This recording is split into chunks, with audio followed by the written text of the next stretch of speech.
इस सत्र में हम MS वर्ड में डॉक्यूमेंट बनाने और उसे नियंत्रित करने के विषय में सीखेंगे। जब हम MS वर्ड एप्लीकेशन चलाते हैं, एक नया और खाली डॉक्यूमेंट डिफॉल्ट रूप से डॉक्यूमेंट 1 के नाम से खुल जाता है। हम डिफॉल्ट डॉक्यूमेंट का उपयोग एक नए डॉक्यूमेंट के रूप में टेक्स्ट लिखने के लिए कर सकते हैं। MS वर्ड भी एप्लीकेशन में मौजूद टेम्पलेटों का उपयोग करके नए डॉक्यूमेंटों को विभिन्न प्रकार का बनाने की अनुमति देता है। टेम्पलेट्स का उपयोग एक नए डॉक्यूमेंट बनाने के लिए ऑफिस बटन पर क्लिक करें और चयन करें न्यू। एक नया डॉक्यूमेंट डायलॉग बॉक्स के रूप में प्रकट होगा। इस डायलॉग बॉक्स को 3 वर्गों में बांटा गया है। बायां भाग अधिकतम टेम्पलेट्स के विभिन्न प्रकारों को सूचीबद्ध करता है। मध्यम भाग सभी प्रकार के चुने हुए उपलब्ध टेम्पलेट्स को सूचीबद्ध और प्रदर्शित करता है। और तीसरा और अंतिम भाग चयनित टेम्पलेट का पूर्व दर्शन प्रदान करता है। नए डॉक्यूमेंट डायलॉग बॉक्स से एक नए टेम्पलेट का चयन करें। अगर आप माइक्रोसॉफ्ट ऑफिस के किसी भी टेम्पलेट के प्रकार का चयन करते हैं, तो डायलॉग बॉक्स के ठीक नीचे कोने में बना बटन एक डायलॉग बटन के साथ बदल जाता है।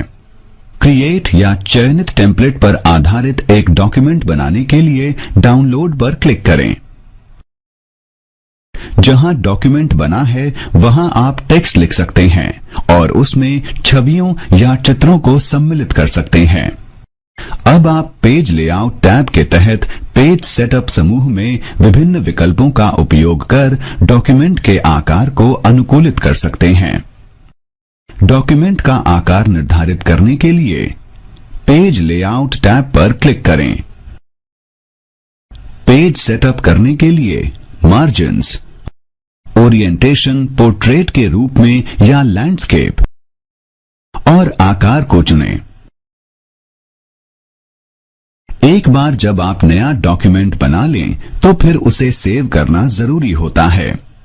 बनाए गए डॉक्यूमेंट पर अपना काम खत्म करने के पश्चात उसे ठीक से सेव करने के लिए एप्लीकेशन को बंद करना जरूरी होता है। डॉक्यूमेंट को बंद करने के लिए ऑफिस बटन पर क्लिक करें और बंद का चयन करें। वैकल्पिक रूप से आप डॉक्यूमेंट को बंद करने के लिए टाइटल बार के बंद बटन पर क्लिक कर सकते हैं। MS वर्ड एप्लीकेशन को बंद करने के लिए ऑफिस बटन पर क्लिक करें और बंद शब्द विकल्प का चयन। आप एक नया डॉक्यूमेंट बनाने के लिए और बाद में उसके उपयोग के लिए उसे अपने कंप्यूटर में सेव कर सकते हैं। आइए देखते हैं कैसे एक नया डॉक्यूमेंट बनाया और सेव किया जा सकता है। एक नया डॉक्यूमेंट बनाने और उसे सेव करने के लिए स्टार्ट बटन पर क्लिक करें। सभी प्रोग्राम्स की ओर माउस को केंद्रित करें। माउस को ऑल प्रोग्राम्स पर ले जाएं। माइक्रोसॉफ्ट ऑफिस वर्ड 2007 पर क्लिक करें।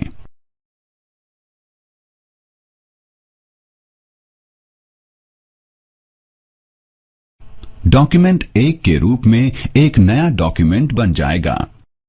ऑफिस बटन पर क्लिक करें और सेव चुनें।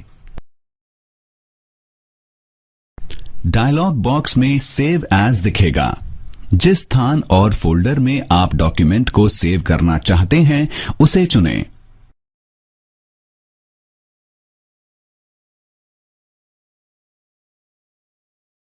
उसे खोलने के लिए फोल्डर पर डबल क्लिक करें।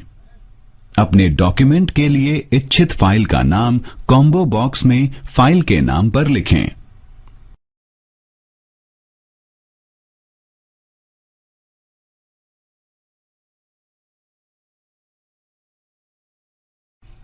ड्रॉप डाउन मेन्यू के प्रकार के रूप में सेव एज डॉक्यूमेंट के प्रकार का चयन करें। डिफॉल्ट रूप से यह वर्ड डॉक्यूमेंट के रूप में स्थापित हो जाएगा।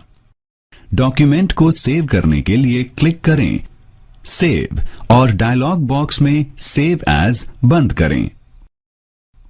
संक्षेप में, चलिए नए डॉक्यूमेंट बनाने और सेव करने के लिए नीचे दिए गए चरणों को देखते हैं।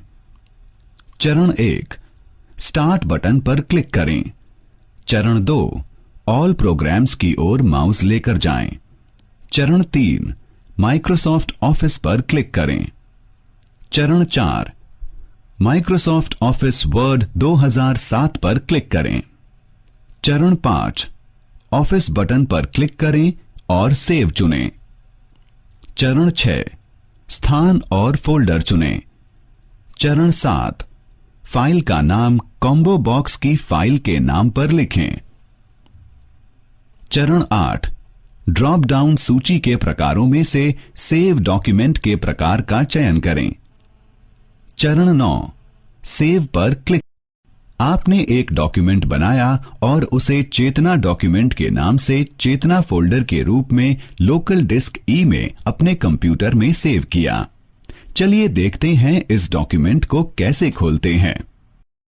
इस मौजूदा डॉक्यूमेंट को खोलने के लिए ऑफिस बटन पर क्लिक करें। ओपन डायलॉग बॉक्स प्रदर्शित करने के लिए ओपन का चयन करें। जिस ड्राइव में डॉक्यूमेंट फोल्डर है उसे खोलने के लिए ड्राइव में डबल क्लिक करें। जिस फोल्डर को खोलना चाहते हैं उसमें डबल क्लिक करें। चयनित डॉक्यूमेंट को खोलने के लिए ओपन पर क्लिक करें। संक्षेप में नीचे दिए गए चरणों में मौजूदा डॉक्यूमेंट को खोलते हुए देखते हैं। चरण 1, ऑफिस बटन पर क्लिक करें। चरण 2, ओपन डायलॉग बॉक्स प्रदर्शित करने के लिए ओपन का चयन करें। चरण 3, इसे खोलने के लिए ड्राइव में डबल क्लिक करें जिस ड्राइव में डॉक्यूमेंट फोल्डर है। चरण 4, जिस फोल्डर को खोलना चाहते हैं उस पर डबल क्लिक करें। चरण 5, चयनित डॉक्यूमेंट को क्लिक करें जिसे आप खोलना चाहते हैं। चरण 6, चयनित डॉक्यूमेंट को खोलने के लिए ओपन पर क्लिक करें। अब हम एमएस वर्ड में डॉक्यूमेंट बनाने, सेव और ओपन करने के विषय में जानेंगे। चलो अब हम वर्ड डॉक्यूमेंट में इंसर्ट, डिलीट, संशोधित और टेक्स्ट को कॉपी करने के बारे में जानें। हम वर्ड डॉक्यूमेंट में टेक्स्ट लिखने के लिए कीबोर्ड का उपयोग करते हैं। पहले जब हम कोई टेक्स्ट लिखने लगते हैं तो डॉक्यूमेंट के शुरुआती पॉइंट पर हम कर्सर को चमचमाते देख सकते हैं। इसका मतलब है हम जो डॉक्यूमेंट लिखते हैं वो वहां से शुरू होता है जहां कर्सर चमकता है। जैसे जैसे हम लिखते हैं कर्सर आगे बढ़ता जाता है। हम शब्द या चरित्र के बीच में स्पेस देने के लिए कीबोर्ड पर स्पेस बार का उपयोग करते हैं। हम एक पंक्ति के अंत में जब पहुंचते हैं वर्ड स्वचालित रूप से अगली पंक्ति के लिए टेक्स्ट लिखने में मदद करता है। यह एंटर की को प्रेस करके टेक्स्ट को दूसरी लाइन में लिखने की जरूरत को समाप्त कर देता है। जब हम एंटर की प्रेस करते हैं तो कर्सर अगली पंक्ति पर पहुंचता है। यह हमें एक नई लाइन में टेक्स्ट लिखने की अनुमति देता है। हम भी पेजों को सम्मिलित, टेबल इलस्ट्रेशन लिंक, हेडर और फुटर चिन्ह और अन्य तत्व जैसे कला, टेक्स्ट बॉक्स, दिनांक और समय का प्रयोग रिबन में सम्मिलित मेन्यू द्वारा कर सकते हैं। हम डॉक्यूमेंट के टेक्स्ट को भी संपादित कर सकते हैं। टेक्स्ट को संपादित करने के लिए हमें कर्सर को उस जगह पर ले जाना चाहिए जिस जगह हमें परिवर्तन करना होता है। विभिन्न एरो की और उनके कार्यों को स्क्रीन सूचीबद्ध टेबल द्वारा प्रदर्शित करता है। जारी रखने के लिए टेबल को बंद करें। एक डॉक्यूमेंट को संपादित करने के लिए हम टेक्स्ट को इंसर्ट, डिलीट, कॉपी और कट और पेस्ट कर सकते हैं। वर्ड आमतौर पर इंसर्ट मोड में होता है। जैसे हम टेक्स्ट में लिखते हैं ये आगे बढ़ने के लिए टेक्स्ट को दाहिनी ओर और नीचे की तरफ धक्का देता है। टेक्स्ट डिलीट करने के लिए हमें या तो बैकस्पेस या डिलीट की जरूरत पड़ती है। डिलीट की कैरेक्टर को करंट कर्सर की जगह से हटाती है। बैकस्पेस की करंट कर्सर की जगह से कैरेक्टर को बाईं ओर एक जगह तक हटाती है। करंट डॉक्यूमेंट में किए संपादन को हम अनडू और रीडू भी कर सकते हैं। हम क्विक एक्सेस टूल बार के लिए भी अनडू और रीडू कमांड्स का प्रयोग कर सकते हैं। अनडू कमांड हमें किए गए कार्य को पलटने में मदद करती है। मानो हमने कुछ टेक्स्ट में टाइप किया और गलती से उसको डिलीट कर दिया, तो फिर हम डिलीट टेक्स्ट को वापस लाने के लिए अनडू बटन पर क्लिक कर सकते हैं। विकल्प के तौर पर हम टास्क को अनडू करने के लिए CTRL और Z की को एक साथ दबा सकते हैं। रीडू कमांड आखिर में हुए अनडू टेक्स्ट को दोबारा लाने में मदद करता है। अगर हम अनडू कमांड द्वारा डिलीट टेक्स्ट को वापस ला सकते हैं, तो रीडू कमांड द्वारा पुनः डिलीट भी कर सकते हैं। परिवर्तन को रीडू करने के लिए हम क्विक एक्सेस टूल बार पर रीडू बटन को क्लिक करते हैं। विकल्प के तौर पर हम एक साथ CTRL की और Y की का प्रयोग कर सकते हैं। डॉक्यूमेंट को एडिट करते समय हम टेक्स्ट को कॉपी या कट, रेखांकन या पैराग्राफ भी कर सकते हैं और फिर किसी अन्य जगह डॉक्यूमेंट में ले जाकर पेस्ट कर सकते हैं। टेक्स्ट को कॉपी या कट करने से पहले उसको चयन करना पड़ता है। टेक्स्ट का चयन करने के लिए हम कीबोर्ड और माउस दोनों का उपयोग कर सकते हैं। एक शब्द का चयन करने के लिए हम माउस को उस शब्द पर ले जाकर डबल क्लिक कर सकते हैं।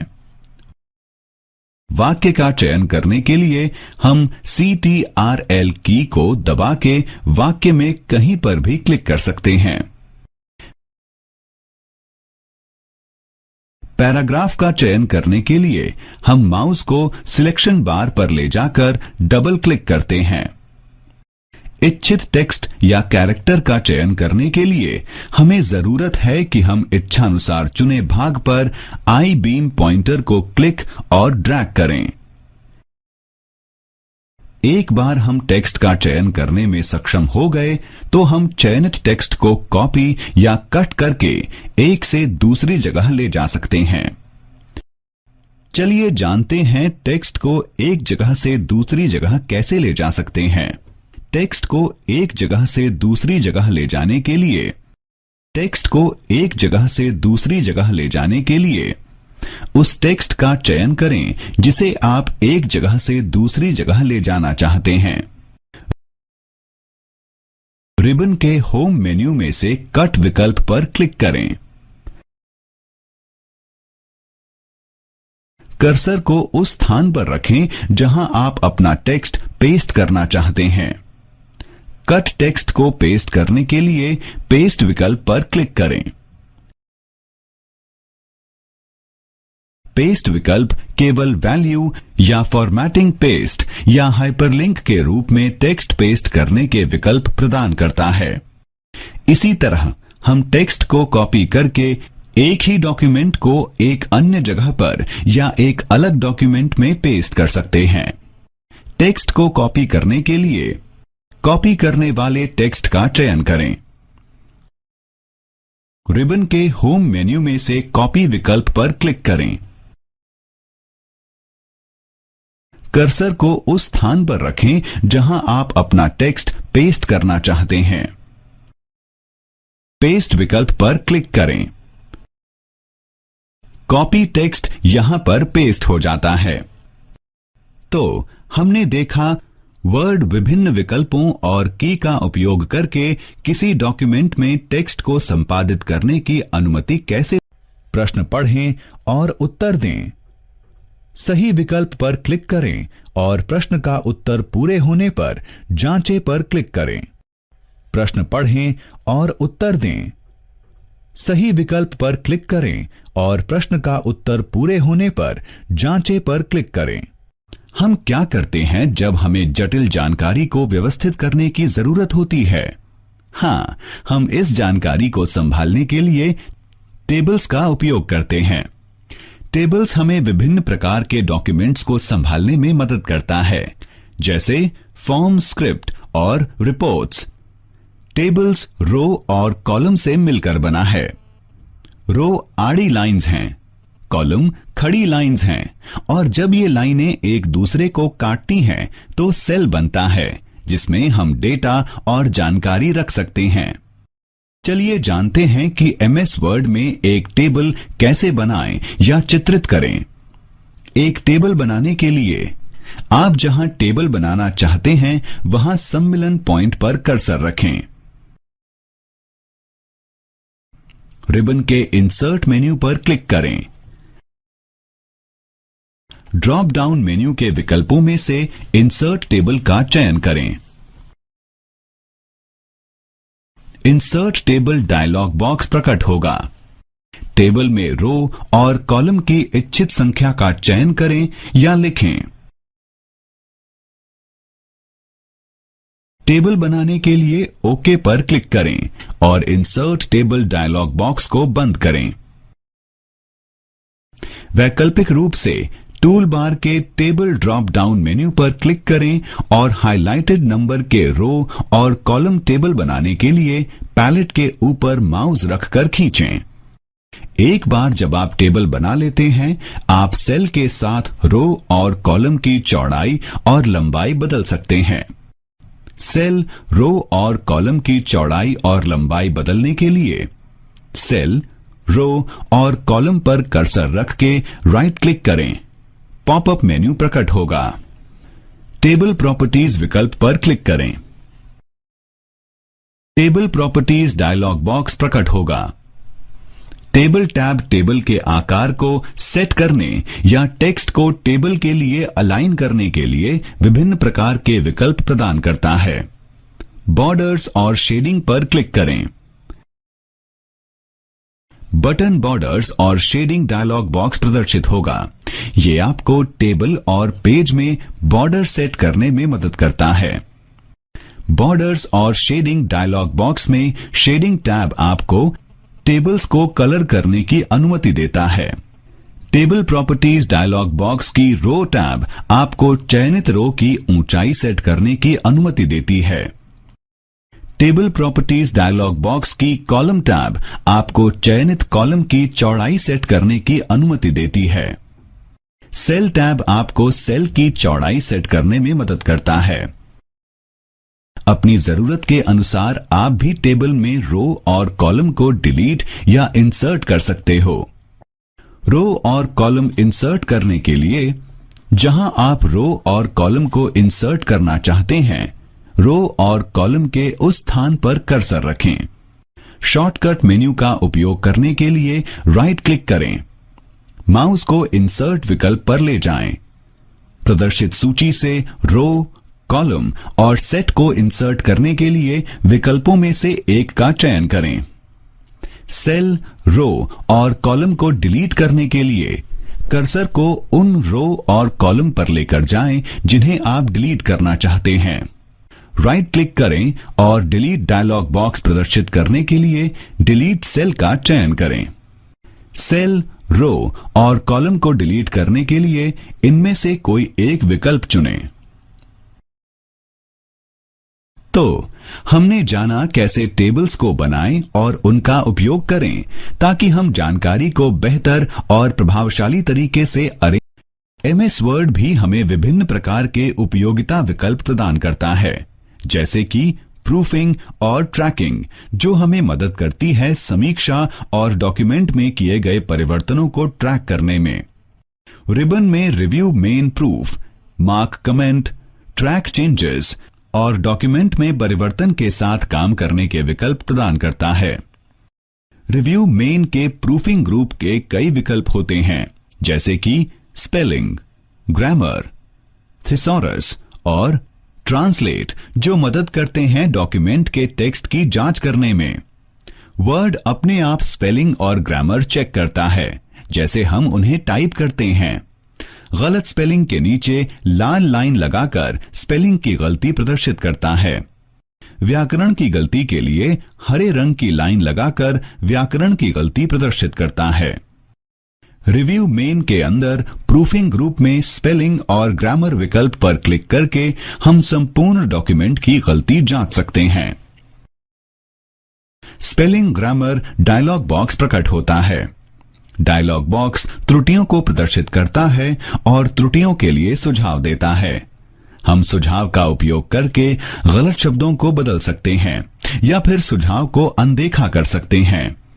डॉक्यूमेंट के भाग को जांचने के लिए चयन करें टेक्स्ट या उसका एक भाग और फिर क्लिक करें स्पेलिंग ग्रामर विकल्प पर।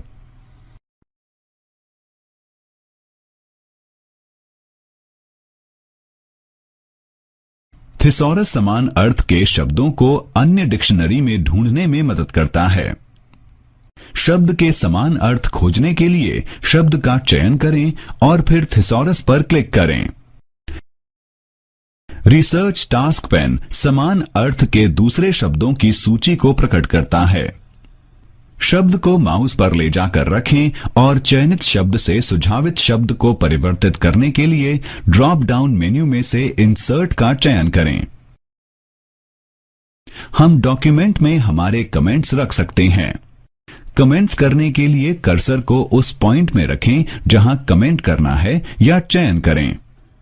कमेंट करने के लिए टेक्स्ट और रिव्यू मेन्यू के कमेंट ग्रुप में जाकर कमेंट पर क्लिक करें। दाहिनी तरफ कमेंट टेक्स्ट बॉक्स प्रकट होगा जहां हम अपना कमेंट टाइप कर सकते हैं। ट्रैकिंग ग्रुप में ट्रैक चेंजेस विकल्प का चयन करके हम डॉक्यूमेंट में हुए सभी परिवर्तनों को ट्रैक कर सकते हैं। इसमें शामिल है इंसर्शंस, डिलीशंस और फॉर्मेटिंग के बदलाव। ट्रैक चेंजेस मोड में किए गए परिवर्तन हमें डॉक्यूमेंट में किए गए चेंजेस की पहचान करने में मदद करते हैं। हम चेंजेस ग्रुप में उपलब्ध विकल्पों का उपयोग करके परिवर्तनों को स्वीकार या अस्वीकार कर सकते। चलिए हम संक्षेप में इस विषय पर चर्चा करते हैं। जब हम MS वर्ड एप्लीकेशन चलाते हैं तो एक नया या ब्लैंक डॉक्यूमेंट खुल जाता है। डिफॉल्ट रूप से MS वर्ड में सभी फाइलें माय डॉक्यूमेंट फोल्डर में सेव हो जाती हैं। जो भी हम एक नए डॉक्यूमेंट में लिखते हैं वो वहां से स्टार्ट होता है जिस जगह कर्सर होता है। जब हम एक पंक्ति के अंत में पहुंचते हैं तो वर्ड स्वचालित रूप से अगली पंक्ति के लिए टेक्स्ट को रैप करने में मदद करता है। एरो की हमें डॉक्यूमेंट के चारों ओर ले जाने में मदद करती है। वर्ड आमतौर पर इंसर्ट मोड में होता है। जब हम टेक्स्ट में टाइप करते हैं तो ये उसे दाईं से नीचे की तरफ धक्का देता है। वर्ड डॉक्यूमेंट में जो टेक्स्ट प्रदर्शित होता है, फॉन्ट उसका स्टाइल और मैनर होता है।